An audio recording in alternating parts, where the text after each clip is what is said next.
Everything begins in the large urban center called Jiangshao on May 20, 2024, when a mysterious rift from space starts forming above the city skyline. A specialized squad known as the Marvel Heroes Division is launching an offensive against the anomaly. But standing at the forefront is a blonde young woman radiating incredible strength, clearly someone blessed with outstanding potential. However, something dreadful had been done by a monstrous villain known as the Great Wolf. He had ended the life of a perfectly healthy woman. He grieved sarcastically over the fact that mere mortals were foolishly standing in the way of their own extinction. According to him, wiping out everything in this place was only a matter of time and patience. He leapt from a high mountain ridge and dashed straight into the army lines, tearing through every defender in sight. A young lady with blue-colored hair was paralyzed with fear because the golden-level creature had just defeated another powerful being in one hit. The terrifying Wolf King mocked her, saying it was pointless to realize the danger so late in the fight. He unleashed a well-aimed paw strike against her, but thankfully she was able to shield herself in time. Right then, someone calmly walked forward and announced with confidence, "Leave this one to me." Immediately, people around began shouting the name Mr. Wuan, clearly showing they believed in him completely. Not long after, a strong and well-defended soldier stated that their victory was only possible because of the help they received from Mr. Wuan. However,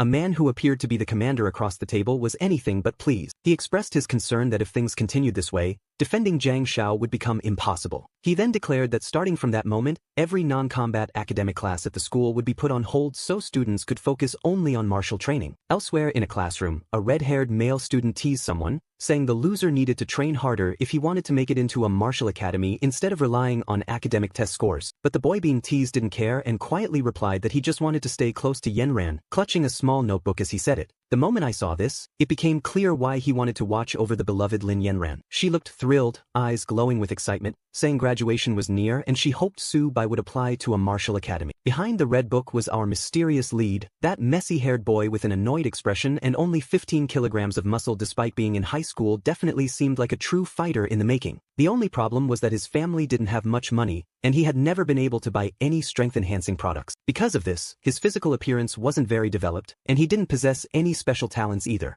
This was the reason he wasn't sure whether he should even consider joining a martial school. What really frustrated him deep down was the fact that he came from an entirely different world. He thought to himself, shouldn't someone like him have access to some kind of special system or cheat skill already? Meanwhile, Yenran kindly offered to help him enter the academy directly, showing she genuinely cared about him. Out of nowhere, a small digital screen appeared in front of him, and he screamed in shock. She quickly told him to keep his voice down. Turns out the system he got was a tamer type 1, which meant he could form bonds with beasts and command them. Not only that, the monsters he tamed could grow stronger beyond their natural state, and the system would even guide him to find them. However, the real warning was that an invasion from foreign species was on the horizon, and he had to be ready for it. At first, I assumed Yenran had something to do with the system's sudden appearance, but she just walked up to him and asked if he was feeling alright since he was sweating a lot. He grabbed her hand and said he was okay, while angry voices around him shouted at him to remove his dirty hands from the girl they admired. A bald-headed student stepped forward immediately, threatening to give him a beating. That's when another strong voice told everyone to calm down and sit in their seats. It was the teacher stepping in. In this class, it was clear that everyone respected and listened to her. She entered the room with authority and announced that she had excellent news for all of them. From now on, anyone who had awakened a special power wouldn't have to attend any of the usual academic lessons and would focus purely on fighting skills. Basically, if someone had martial talent, they wouldn't even need to know basic math to pass the school year. Those who were academic geniuses but weak in martial arts were overjoyed because now they had a guaranteed path to martial schools. The teacher then added that any student who awakened an ability should report to her office to get registered. Although Su Bai had just unlocked his system, he was still very unsure about everything. He was scared that revealing his powers might throw him into deadly situations. He said he had lived in this place for 17 whole years and explained that, oddly enough, back in the year 1906, holes in the sky had started forming. Somehow,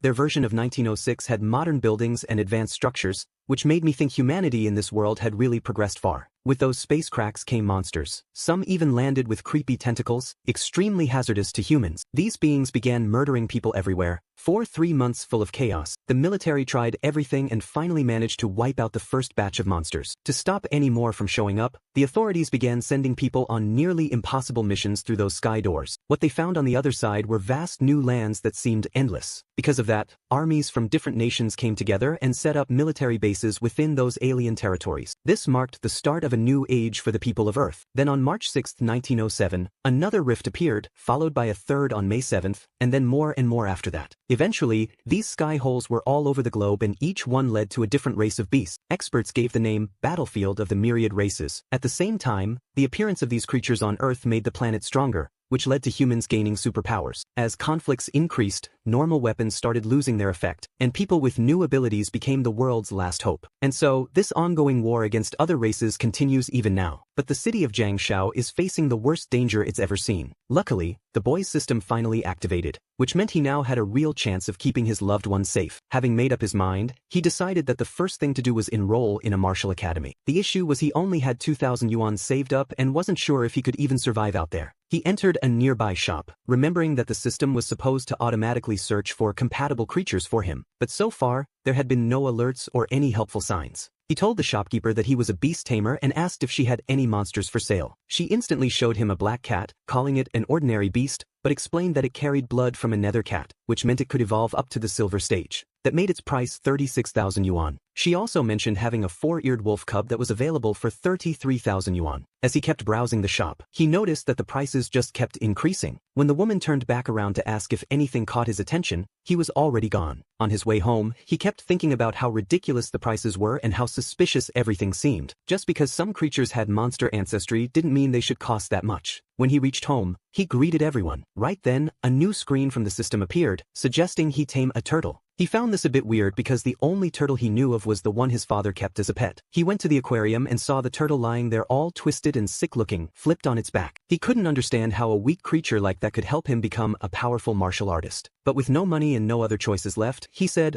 "All right then," and pressed the tame option. Golden energy flowed around the turtle, and it became officially tamed. All of its stats were listed as 1, except for defense, which was 3, not great, but at least it was something. The turtle creature possessed a unique defensive skill, but what truly caught his attention was the hidden note stating it carried ancient blood from a legendary black turtle, hinting that its growth had no known limit and could eventually defeat divine beings. Although this sounded unbelievable, he was already lifting the turtle with both hands and expressing how perfectly it suited his taste. Just then, Xiaomi, his younger sibling, walked into the room, scolding him to stop fooling around with their father's pet and to put it down immediately. But before he could respond to her demand, the little turtle suddenly leapt from his grasp and dove straight into the sack of animal feed. He quickly told it to stop acting greedy, while Xiaomi asked aloud why it was devouring food like it hadn't eaten in days. Su Bai had a feeling this unusual hunger had something to do with his recently awakened system, especially if the beast was now able to evolve. About 30 minutes passed, and both parents returned home. Surprisingly, they were both named Lin, making it hilariously confusing, and walked in wearing the silliest looks, while Xiaomi dashed by holding food like a squirrel. The small turtle named Xiaobier was chasing her with a crazed look, tongue out like it was starved, stunning the parents who had no idea the lazy pet could even move that fast. When they asked how this was possible, Su Bai simply said he would explain everything later. The house turned into total chaos, and Su Bai knew his situation was making things more difficult for his already struggling family. While sitting there reflecting on how things had gotten so hectic, an intense wave of energy erupted from the turtle's body. At that moment, Su Bai realized that some ancient power inside the creature was waking up. The following morning, he noted how Xiaobier was still eating non-stop, but after that sudden burst of energy, nothing else significant had happened. He returned to the same pet shop, thinking about trying to sell the turtle blood, since it had become a bottomless stomach. As he mentioned the rare pet blood, a man nearby overheard and, identifying himself as the boss, told the store assistant to step aside because he would handle things personally. The boss immediately called Su Bai over to chat and asked him to describe the quality and rarity of the beast blood he wanted to trade. After he sniffed it, he clearly knew it was special. He asked how much Su Bai wanted for the pet blood, and Su Bai casually said 100 yuan, just enough to cover all the food it had eaten. The boss immediately offered 1,000 yuan, and Su Bai yelled in surprise at the generous offer. However, the boss misunderstood the reaction as being insulted by the low price, so he quickly apologized and raised the offer, saying he'd pay 10,000 instead. Even more shocked now, Su Bai let out a louder cry, and the boss interpreted that too as disappointment, so he pushed it up to 15,000, saying that was the highest he could go. Completely blown away by the amount, Su Bai hadn't realized the turtle was worth that much,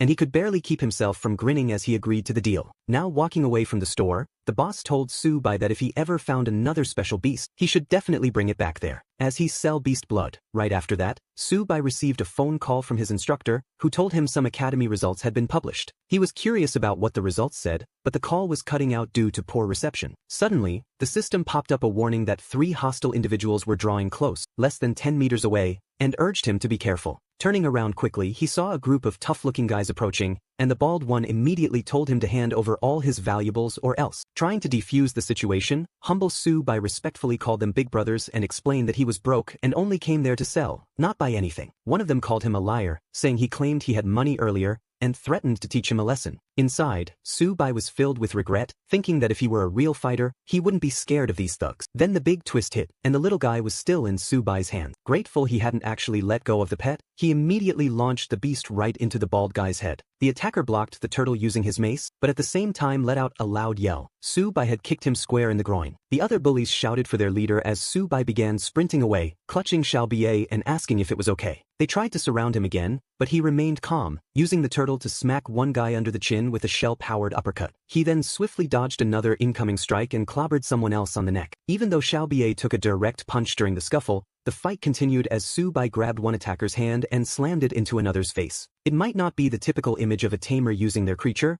but whatever he was doing was getting the job done. Su-bai shouted at them, saying it was their own fault for trying to rob someone like that. In the middle of all this chaos, Xiaobiei suddenly climbed up one of the guys and snatched a glowing crystal from his belt. Before Su-bai could react, the turtle had swallowed the entire thing in one gulp. It turned out the crystal was actually a gold-tier potion meant for elite fighters to consume slowly over an entire month. And that's why Xiaobiei was now rolling on the floor in pain, unable to handle the sudden power surge. At the same time, Su-bai noticed his own strength increasing along with the turtles. He now had 12 agility points and 16 in physical strength, of which 10 came from his own body, while the remaining 6 were being transferred from Xiaobiei. He was leveling up non-stop, now reaching level 32, and saw that the turtle was becoming slightly more round and energetic. Su-bai was blown away by these numbers and remembered that in school they taught that even the most powerful beasts only give 30 stat points in total. He gave the little turtle a few happy pats and said they should return home now. At the academy, the strict but respected female teacher announced that student rankings had been posted. The sweet and energetic Yenran approached and asked if he planned to enroll in the university that focused on literature or the one built for warriors. Without hesitation, Su-bai declared that he was determined to join the martial path now. She was clearly surprised by his sudden enthusiasm and warned him that the academy was like a battlefield where people could die. He answered seriously, saying that some people needed him to protect them, and he had no choice but to do what was necessary. Yenran, clearly taken aback, started to wonder if she was the one he meant to protect. The teacher then asked her if she had made her final decision, and a little awkwardly, she admitted she hadn't yet. Understanding the pressure of such a choice, the teacher told both students they could give their answers tomorrow. Later on, at Yenran's luxurious home, she was unwrapping a present and preparing a bath filled with flower petals like a scene out of a drama. While relaxing, she gave Su-bai a call and shared that, because of him, she had decided to also attend the martial academy. Su-bai was busy cleaning Xiaoba's mess and asked if she was really sure. She confirmed she was, and he congratulated her, but said he had to go since he had more things to handle. Right after hanging up, he turned to scold the turtle, probably for making such a huge mess. Now we move to the academy's central stage, where a formal announcement was made, and a woman stated that instructor Jin Ka would now give a speech. The guy walked into the room already bringing bad news with him, saying that last year there were 126 students who enrolled in the university, but shockingly, out of all those students, only 65 are still alive today. He continued by saying that from the year before that, a total of 100 students had joined, and now, sadly, only 30 of them remain. And if you go back even further, to 3 years ago, there were 86 students enrolled at the time, but now only 10 are still alive, which made Su-bai think, man, can you stop killing everybody already? The man said he wasn't trying to scare anyone on purpose, but it was important that they all understood the extreme seriousness and life-threatening dangers that awaited them at this university. Yenran was standing there right next to a boy, looking like she had just realized that maybe following Su-bai here had been a huge mistake, and she was now doubting her choices. Meanwhile, the rest of the students seemed weirdly hyped up and enthusiastic, shouting things like, "You're going to get strong and save humanity," as if that was enough to ignore the obvious dangers. Alright then, good luck with that plan because you're definitely going to need it. Just then, the teacher walked in and came directly to call for Su-bai, leaving our confused boy wondering why someone so important would want to speak to him directly. Jin Ka then told him that he had been specially selected for direct admission into the university without needing to go through the standard exams. The clueless kid, of course, didn't understand why this happened or what he had done to deserve it, while the other students around them whispered among themselves that he must have some powerful connections behind the scenes. But in the very next scene, without any further explanation, he was already at the Martial University, casually walking around as people greeted him warmly. In the middle of the massive campus stood a gigantic and impressive monument, which clearly symbolized the strength and history of the place. A woman then called over all the new students, saying she would now give them a full tour of the dormitories and accommodations they would be staying in. Sometime later, Su-bai arrived at room 303, which he was told would be his assigned living space for the foreseeable future.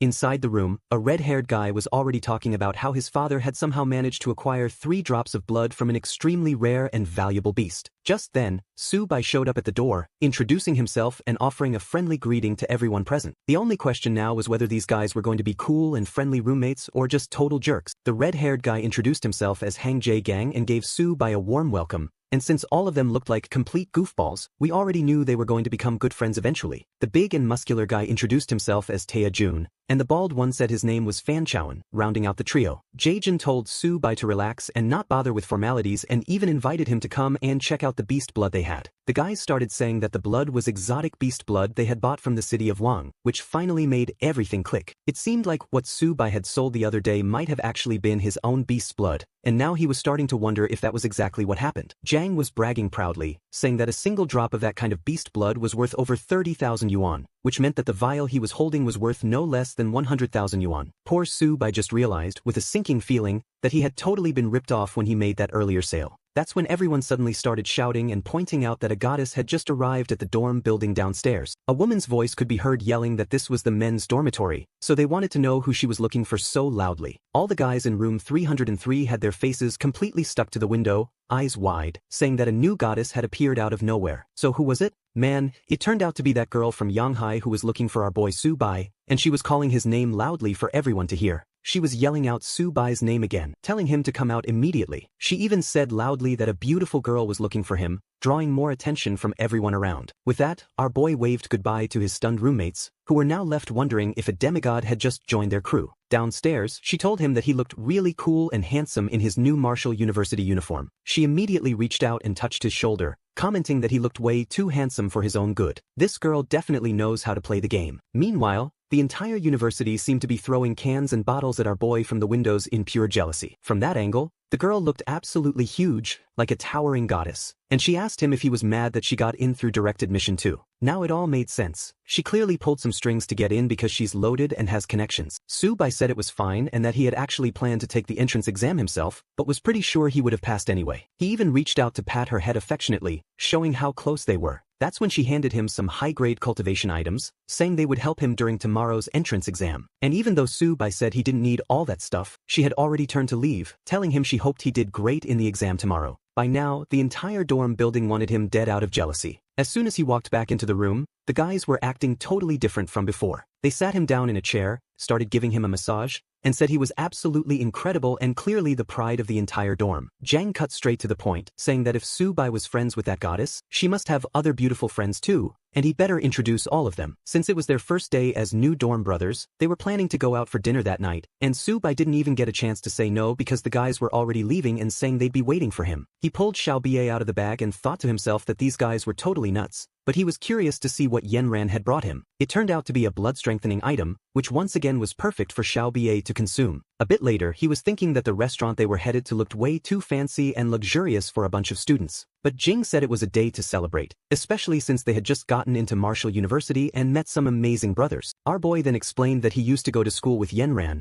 and that's the reason why they were so close now. But now he needed Jia Gang's help with something specific. The guy wanted to know what it was about, and that's when Su-bai revealed a bunch of exotic beast blood he had with him. Where did that even come from? He said he wanted help selling it properly. June was sure that this beast blood was a higher rank than the one he already had. The guy was impressed, saying that not only was the blood a rare and powerful type, but the fact that there was a large quantity made it even more valuable. He told Su-bai he would help him out, but the only problem was that he didn't have the skills to properly judge its actual value. So he called his dad, who answered the phone already scolding him and asking if he had burned through his entire allowance again. But he tried to explain that it wasn't like that this time. He was involved in something serious now. He said his friend had 7 drops of extremely rare beast blood and wanted to sell them, but needed help with the appraisal. The dad was shocked to hear that and asked if he was really sure it was that rare. Once the kid confirmed it, the dad immediately asked for the address so he could come see it himself. An hour later, the dad arrived with an old man who was there to do a professional analysis. The old man took one look and said that just from a glance, he could already tell this was an extremely refined type of beast blood. A single drop of it, he claimed,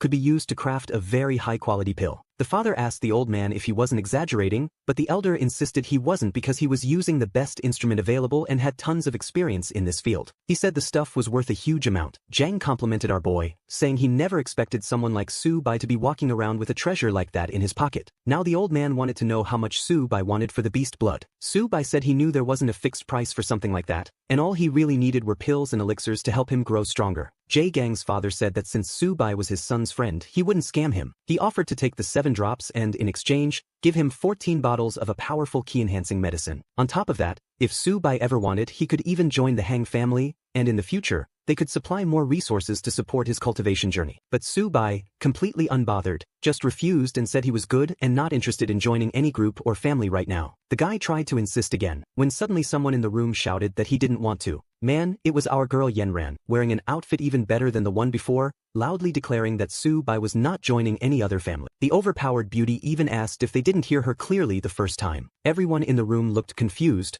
not even sure what she was doing there in the first place. Then the old man quietly leans in and whispers something directly into the ear of the master, something none of us can hear, but whatever was said causes the man to suddenly break out in a cold sweat. In a matter of seconds, his entire demeanor shifts completely, and he quickly changes his tone, insisting that everything earlier was a big misunderstanding, saying it's only because Su Bai and his son are close friends. Yenran, however, completely ignores the man's sudden change in attitude and walks straight up to our boy, asking him if he wants to head back to school with her. He simply replies with a casual, sure, and the next thing we know, she's already grabbing his arm and pulling him along as he waves goodbye to the rest of the crew. Poor Jang was just about to open his mouth and call her a goddess while trying to follow them too, but his father quickly steps in and tells him to head home instead. He also firmly advises his son to make an effort to get along with Su Bai, making it clear that the future of the entire Hang family might depend on their relationship. He adds that it would also be wise to treat that girl Yenran with proper respect and stay far away from her, hinting that she's not someone they want to mess with. 2 days later, the highly anticipated day of the university's entrance training finally arrives, and it turns out that the very first training session already involves fighting actual monsters. Man, now it all makes sense why so many students die here, because they send the kids straight into real combat scenarios on their very first day. Zon Kai then explains that a total of 50 students will make up Class A, and each class will have a bronze level instructor who will be responsible for assigning all their training tasks. As usual, Yamron is already seen clinging closely to our boy and the small group around him, clearly unwilling to leave his side. Then a red-haired woman speaks up and loudly calls for Class 8 to gather around her, and to be honest, she's not bad at all, but let's face it, Yenran is on a completely different level. This redhead introduces herself as Leo Yuxin, and she's going to be the instructor in charge of this special training session. All the guys immediately start swooning over her, and honestly, I can't really blame them because she does make quite the impression. Then she unexpectedly hands out the very first task right away, and man, everyone is completely shocked since it's definitely not the kind of beginner task anyone was expecting. But she simply says they all need to be at the teleport station by 8 AM the next day, and they better come prepared with their wills written. Yenran calmly says she's got a plan and that for now, she's just heading back to the dorm to rest, saying goodbye and promising to talk tomorrow. Back at the dorm, the guys say that since there's nothing planned tonight, they should go out and have some fun, but Su Bai declines, saying he's got stuff to do and they should go without him. Then Jaejin gives a few light taps on Xiao Bie, commenting that the turtle's shell is unusually tough and strained. Our boy doesn't really respond much, so his friends say their goodbyes and head out. As soon as they're gone, Su Bai pulls out several powerful elixirs for Xiao Bie to consume, helping the beast continue leveling up. With that, his companion beast keeps growing stronger and ranking up, and at the same time, Su Bai himself is leveling up as well. He even manages to unlock a new skill called Heavy Strike, which costs energy to execute a stronger hit, not overly fancy, but still useful. What's important is that the more Xiao Bie levels up, the more stats it gains, and in turn, the more stats our boy inherits, making him stronger. He's already getting excited just thinking about how well he might perform out on the battlefield. The next day finally arrives, and a large crowd gathers in front of the massive portals waiting to begin. As soon as the first portal activates, the protagonist group heads inside together. Yamron turns to him and says he needs to be careful, warning that this place is extremely dangerous, but he calmly reassures her not to worry because he's confident everything will go fine. And with that, they step through the glowing portal and disappear into the next phase of their journey. On the other side, they find themselves inside a massive, heavily fortified military base, and everyone's smiling and excited, until someone suddenly yells at them to shut up. Leo Yakin then formally welcomes Commander Lido and explains that everyone present here is a beginner. The man introduces himself with a commanding tone, saying he's the leader of base F269, and he doesn't care if you're a student, an instructor, or just newly arrived. Everyone is expected to follow his orders. Jang smirks and mutters that this guy seems to think he's a big deal, but Su-bai warns him not to joke around because the man has a huge scar across his face and likely a mountain of combat experience. Then they receive their very first mission, which is to head out to the battlefield and completely wipe out all remaining enemies. Man, it becomes crystal clear at this point. The students don't even realize it, but the real reason everyone keeps dying at this university is pretty obvious. The commander explains that they'll be tasked with killing creatures known as shadow cats to earn merit points. These points can then be redeemed at the university's official store to gain more strength and better resources. Everyone seems fired up about this idea of earning rewards through fighting and leveling up. Leo walks off with a satisfied expression, saying it's always nice to see young people eager for action and improvement. Everyone's pumped for the battle ahead,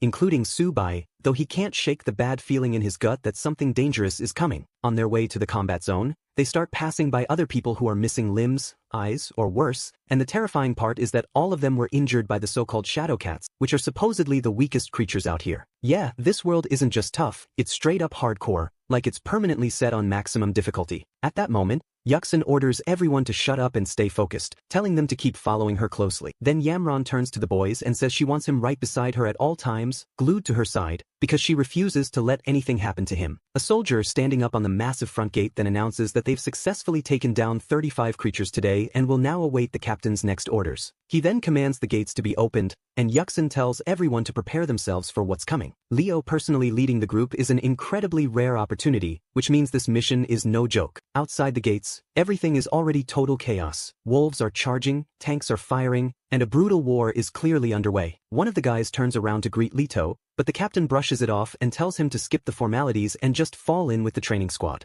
Yukin then explains that they're currently in zone F269 and will be entering a section where all the enemies have already been cleared out. Their mission is to extract beast cores from the corpses of those previously defeated creatures. He turns to the group with a serious expression and asks if everyone is ready, and in unison they all shout, "We're ready, Captain." Someone in the group even cracks a light-hearted joke, saying there's nothing dangerous about cleaning up the battlefield, which, let's be honest, basically guarantees that it's actually extremely dangerous and that probably half of them are going to die out there. Yuxin is standing off to the side, politely thanking Leto for his presence, though it's clear to everyone watching that she's showing more than just professional gratitude and is very clearly interested in the captain. Meanwhile, far from this chaos, back in the imperial capital of the Dragon Nation, deep within the heavily secured Central Command Zone, a man seated in a high-level operations room is receiving urgent intelligence that countless dangerous creatures have begun moving toward and invading the front lines. And to make matters worse, a total of 12 gold-ranked shadow cats are reportedly joining the ranks of the monster forces. The man processing this report nods in acknowledgement, says he understands the gravity of the situation, and immediately gives the order for all bases to be put on full alert and prepare their defenses. Meanwhile, returning to base F269, the group of students and soldiers is just arriving at the designated battlefield where all the monsters have already been killed, and Su-bai along with Yenran are working side by side, collecting everything they can from the dead beasts while she gives him a brief but useful explanation, telling him that beast parts can be processed and used to create various elixirs. Su-bai is smiling, satisfied, and carefully storing all the items in his inventory, already planning how they'll be perfect for nourishing Xiaobier later. But then, out of nowhere, an extreme danger warning suddenly pops up in his interface. 164 shadow cats are rapidly approaching their location. He immediately jumps to his feet in complete shock, and Yamron quickly asks him what's wrong after seeing his reaction. Without wasting time, he rushes over to the instructor and warns her that they're in imminent danger, as a massive swarm of shadow cats is quickly closing in on them. However, the instructor looks around and, not seeing anything suspicious, snaps at him, saying that this is a serious battlefield and not the place for telling inappropriate jokes. Still, he insists, raising his voice and explaining that the creatures could appear at any moment. That's when Leto steps in and asks if he's that kid named Su-bai, and Su-bai nods and tells him that he can actually sense creatures up to 2 kilometers away. Leto, with a skeptical look, responds that he isn't detecting anything at all. But Su-bai refuses to back down and keeps insisting that hundreds of shadow cats are closing in fast. Then Leo steps in, asking sarcastically if Su-bai is really trying to claim that his detection skills are somehow stronger than those of Leto. Yenran trusts Su-bai and stands up for him, saying that she's sure he wouldn't lie about something this serious. Su-bai then pleads with the group, explaining that he's a beast tamer and one of his talents is being able to sense impending crises. And although he entered the academy through a special recommendation and his skills weren't properly registered, he swears that he can be trusted. That's the moment when everyone's expression completely changes, because they suddenly see a group of terrified soldiers running straight toward them, screaming at the top of their lungs for everyone to form a defensive formation. The soldiers shout that a monster army is incoming and that everyone needs to retreat back to the safety of the base immediately. Despite this chaos, Leto, either overconfident or completely unhinged, actually believes he can hold off all the beasts by himself. But then Yuxin speaks up, finally telling the hard truth that if they don't retreat right now, every single one of them is going to die here. Leto quickly orders another soldier to protect the students while he and a few others stay behind to buy time. Suddenly, the first level 1 shadow cat shows up, and right behind it, dozens more begin to pour in, marking the start of a brutal battle. Unfortunately, that one brave guy didn't even last a second. He was taken out immediately. At least Leo was strong enough to help hold the defensive line for a bit. But then, some of the shadow cats managed to break through the front line and rush directly toward the students. This is exactly why students at this university keep dying in droves. Though they're protected behind a magical barrier, it's starting to look very likely that it won't be nearly enough to hold. Suddenly, 2 glowing blue meteors streak across the sky and crash into the creatures, revealing the arrival of an archer named Zhang Mani and a heavily muscled warrior named Lu Yong. Yakin seems to breathe a little easier, visibly relieved by the arrival of such solid reinforcements. However, Su Bai is observing the situation closely and noticing something strange. While everyone else is celebrating Main's, meaning the archers, arrival, there's a man nearby who's literally being eaten alive by a kitten-like creature, and no one is paying attention. Suddenly, everyone instinctively covers their ears as a deafening sound echoes out from deep within the forest. From between the trees, a huge shadow approaches. It's the Cat King, a legendary gold-ranked beast. Leo is absolutely terrified, wondering why such a powerful creature would be here of all places, but he knows that fighting it might be their only shot at survival. Yuxin, on the other hand, already knows that they're totally screwed. In a flash, the beast charges forward and sends the so-called archer goddess flying through the air. Everyone panics and starts firing everything they've got,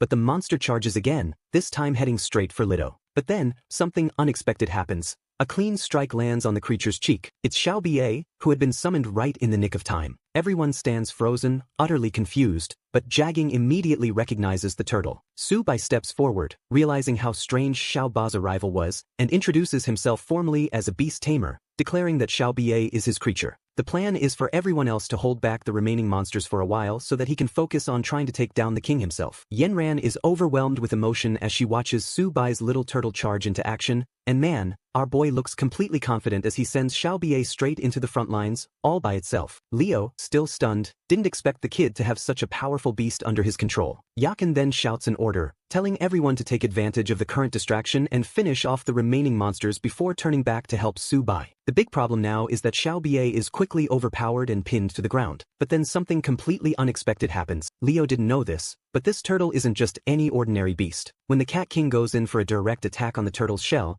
it ends up losing one of its claws, leaving it face down in the dirt and staring in utter disbelief. Leo is shaken to his core because no normal beast should be able to withstand a blow like that. But in the middle of all the chaos, he sees a perfect opening to strike at the monster's weak spot. He leaps forward, remembering that the creature's vulnerable point is its abdomen, and while the beast is distracted by Xiao Bie, he lands a clean blow on its back. The monster lets out a terrifying howl of pain but quickly retaliates, launching Leo across the battlefield. Still, the guy's on fire now. He pulls himself up, filled with determination, and charges again without hesitation. Meanwhile, Su Bai turns to Xiao Bie and tells it that now's the time to unleash the finishing move. People weren't entirely sure what Su Bai meant by his words, but judging by the speed with which he moved, it was very clear to anyone watching that something serious was about to happen. He launched a powerful kick that struck Xiao Bie directly in the center of its shell, sending the turtle hurtling with tremendous force into the side of the tiger-like monster's ribcage. Leo was utterly stunned, unable to believe that the turtle had hit the exact weak point of the formidable monster with such precision. The monster boss tried to rise again after the blow, but its legs were trembling so violently they looked like flimsy noodles, completely unable to support its weight. Everyone around the battlefield immediately started cheering and letting their guard down, finally celebrating the fact that the Rat King, or rather, the Cat King,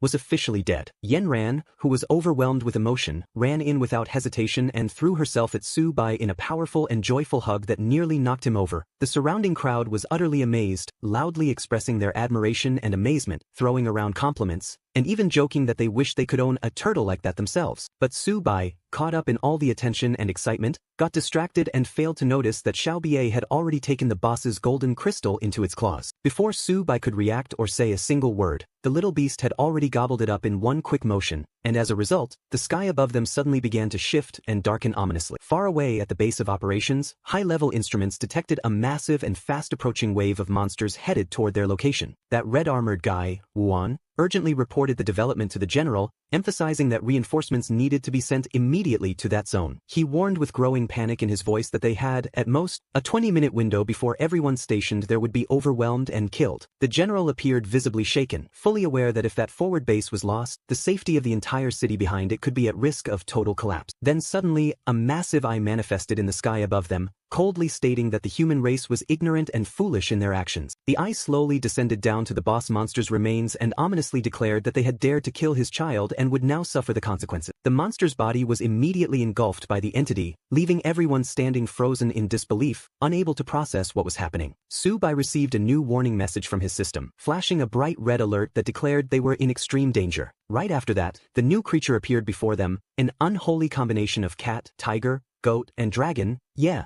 it literally had every terrifying feature imaginable. This was no ordinary monster. It was a gold-tier beast with devastating berserker capabilities that could wreck anything in its path. People around the area began throwing themselves onto the ground in despair, crying, begging to go home, saying they didn't want to fight anymore. But Leto still seemed to believe he had a protagonist's role to play, rushing forward only to get blasted in the chest by a strike that sent him flying through the air like a ragdoll. The new boss moved in to finish him off for good, but Xiaobie jumped in just in time, bravely placing itself in the way to block the attack. Unfortunately, Xiaobie couldn't hold it back forever, taking a brutal hit to the back that cracked its shell, causing it to slump forward in pain. Even Su-bai was knocked back by the collateral damage, suffering serious internal pain from the strike. It turned out that due to the bond between him and his beast, and the fact that they shared inherited stats, Su-bai was also directly affected. The instructors nearby were puzzled by the unusual connection, but Leo quickly guessed that it had something to do with Su-bai's beast tamer talent. The system explained that the damage from powerful hits could be shared between beast and tamer, meaning they each took half the hit to survive. So in this case, it was half a devastating blow for Su-bai, half for Xiaobie, and somehow both of them were still alive. One of the professors bent down and gently supported Su-bai, who was sprawled across the ground like he just landed on a luxury pillow. That's just how Su-bai was, always managing to survive and even thrive in the most chaotic and dangerous situations. Then Yuxin gave the order for everyone to launch a coordinated attack to buy more time for Su-bai to recover. The boss, however, just sneered arrogantly and mocked them, saying they were nothing more than insignificant ants under his feet. Despite the danger, the group still rushed in, unwilling to let fear stop them, but Yuxin quickly realized that things were going to go south very fast. The monster dodged their efforts with terrifying ease and slipped right past Yuxin, charging straight at Yenran and Su-bai. Suddenly, an explosion ripped through the area, leaving Yuxin momentarily disoriented, unable to tell what had happened. Meanwhile, Su-bai remained perfectly still, his face not moving a muscle. As it turned out, the golden crystal Xiaobie had swallowed earlier had finally been completely absorbed, and the beast had officially reached bronze tier. Though Xiaobie was still small in size, its energy had drastically changed, now radiating a massive aura that everyone could feel. Everyone around was left speechless at the sight of such rapid and powerful evolution in a young beast. Su-bai got back to his feet calmly, as if waking from a nap, now fully recharged and done with his moment of rest. He quickly gave Xiaobie the order to charge straight at the boss, confident in his beast's upgraded strength. The sheer pressure from Xiaobai's aura alone was enough to smack the boss midair, catching everyone off guard. People couldn't believe their eyes. How could a beast raised by a rookie tamer be throwing around a gold-tier boss like that? The monster barely managed to stay upright, dragging itself across the ground with immense effort, before roaring loudly that everyone would die today. In its rage, it activated its berserker mode and began to spawn a whole swarm of smaller cat monsters directly from its body. Xiaobie was doing its best to hold the line, standing between the boss and the others, but the kittens slipped under its legs and began attacking from behind. In the middle of this chaos, Xiaobie let out a powerful, resonating golden roar that echoed across the entire battlefield. It was a magnetic-type skill that pulled every nearby creature toward its open mouth like a vortex. Everyone stood frozen, wondering what kind of insane ability this was as Xiaobie devoured all of them in a single, mighty gulp. Su-bai, not even looking impressed, calmly instructed Xiaobie not to stop there and to unleash its full power. Using the energy it had absorbed from all the monsters it just swallowed, Xiaobie gathered strength and fired a massive golden barrage. The resulting beam swept across the entire forest, erasing everything in its path, while everyone shielded their eyes from the intensity. The cat monster was completely vaporized in an instant, leaving only smoke and silence behind. Wuan arrived at that exact moment, completely stunned that the battle appeared to be already over. Leo was already giving orders, instructing people to treat the wounded and assist Yenran, who claimed she was fine despite her close call. Judging by how respectfully Leo spoke to her, She was probably the daughter of that fancy guy in the white uniform back at Central Command. Then Leto gave a detailed explanation of the entire event, saying they had defeated over 100 cat beasts in the battle. Let's be honest though, defeated is a bit of a stretch because we all know who really did the heavy lifting here. When Wuan asked in disbelief if they had actually taken down a gold-tier creature, he turned directly to Su Bai for confirmation. Our boy, staying humble as ever, simply said that it wasn't just him, it was a team effort by everyone there. Right after that, Wuan clapped a firm hand on Su Bai's shoulder and asked if he'd like to join the Hangzhou fortress after graduation. He explained that the fortress was an extremely dangerous place where out of every 100 who went in, half never came back out. Su Bai, still dazed from everything that happened, said he hadn't made a decision yet about his future. Wuan then issued the order for the group to be fully evacuated and returned to the safety of the base. Soon after, we found ourselves back at the portal site, with Leto standing beside the head instructor, both watching the arriving students. She turned to him and said, "Su Bai truly has incredible potential," a clear sign of admiration. And speak of the devil, there Su Bai was again, with welcome signs being held high in the air as if they were parading heroes. As usual, everyone around is celebrating Su Bai, showering him with praise and admiration. Later back at the dorm, the boys commented on how the beds felt softer than usual that night, all of them knowing it was because they'd earned merits and honors from today's battle. Obviously, now they were all fans of Xiao Bie, who was curled up peacefully on the floor, fast asleep and probably dreaming about smooching a cute little Tortuguita somewhere.